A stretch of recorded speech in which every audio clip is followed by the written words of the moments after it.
All right, Alfred Telefero, Mr. Telefero TV. All right, I'm about to read some comments to you. To some, it might be alarming. To me, it's just the reality of the world that we live in. Karl has a new book called Furious George coming out soon. And before we get into it, I want to explain something to you guys. When you have a book, we live in a world where it's hard to keep your attention span for more than 15 seconds. It's hard to keep people's attention span for a damn 1-minute Instagram video. So to keep somebody's attention enough to read books in a generation where these kids ain't reading enough, it's tough. It's definitely tough. So when you have these books, you have to spark up some drama.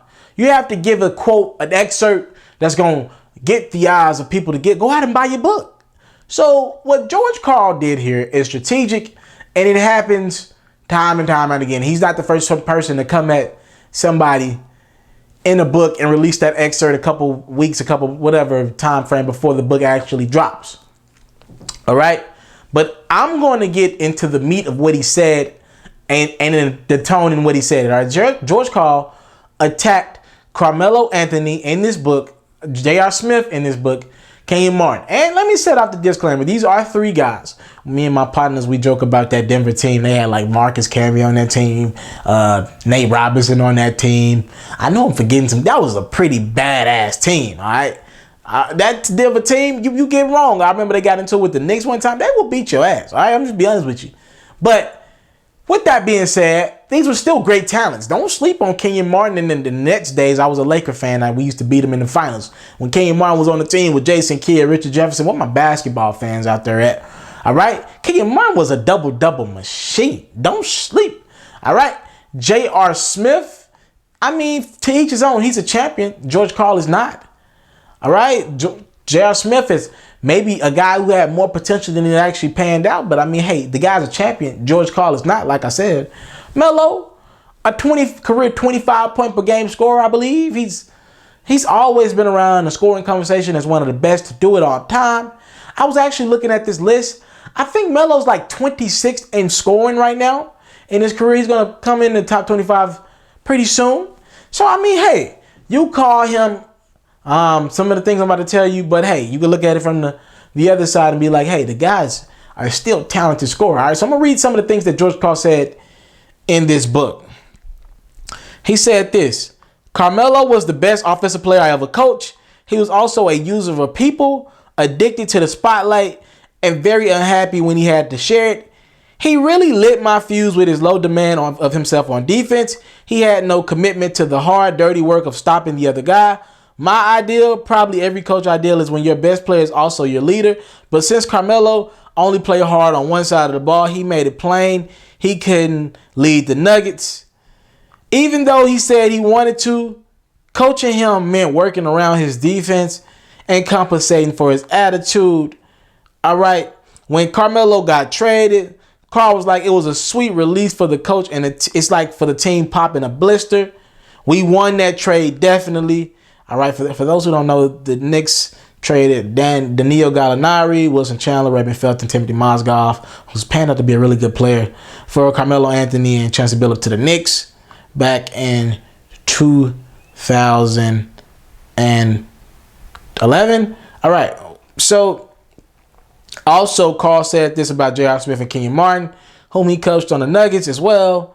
He said, them along with Carmelo Anthony are AAU babies. The spoiled brats you see in junior golf and junior tennis. Wow. All right. He went on to say this about Carmelo and Kenyon Martin. This is rough, man. This is where it gets ridiculous at, man. Kenyon and Carmelo carried two big burdens: all the money and no father to show them how to act like a man. All right. Karl also referred to J.R. Smith as having a posse. We already know what that posse word has gotten Phil Jackson in the last month. And he said that Smith had a huge sense of entitlement, a distracting posse, and his eye was always on his next contract. And he had some really unbelievable shot selection.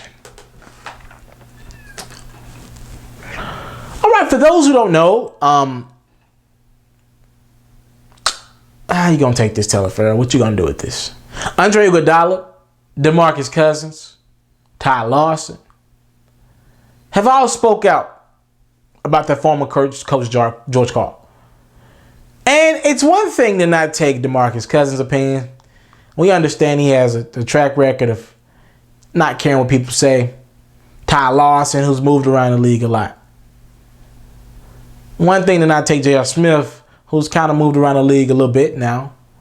Melo's played for the Nuggets and the Knicks, and he hasn't delivered a championship yet. Kenyon Martin, who made his round around the league as well. And it's one thing to talk about them, but look at Andre Iguodala. Look at the fun he's having with Steve Kerr. Never a problem, never an issue. On any other team, he's a starter. In fact, he was the leading recruiter in his former Olympic buddy, Kevin Durant, and getting him to come to Golden State. You would have to know that the guy knows that with Kevin Durant, even coming off the bench, Iguodala would know that his shots would go down even more than what it has in the last few years. This guy's a finals MVP. Don't sleep. When they beat LeBron and the Cavs 2 years ago in the finals, that MVP wasn't Steph Curry. It wasn't Klay Thompson. It wasn't Draymond Green. It was Andre Iguodala. When he comes out and voices his displeasure for George Karl, that means something to me. And George Karl has an incredibly terrible track record with players. A lot of people say he wants to be the star in every situation, all right? Got to the finals once. Seattle, Gary Payton, lost to Michael Jordan. Nothing is wrong with that in the Chicago Bulls. Nothing is wrong with that. I don't like the demeanor that George Karl is talking in. I don't like it. What you mean, Telefarrell? Well, if you had these things to say, you say it while you're still a coach. You don't wait until nobody wants your ass and you go to talking. I get it, you got to sell books, but I'm sick of these coaches coming out. Because when it's in press conferences, when you're talking to the media in any given format, it's all goody tissue. Well, where we go and die is where Carmelo Anthony takes us. DeMarcus Cousins is the star of our team. He's this, he's that. And I'm not going to lie to you.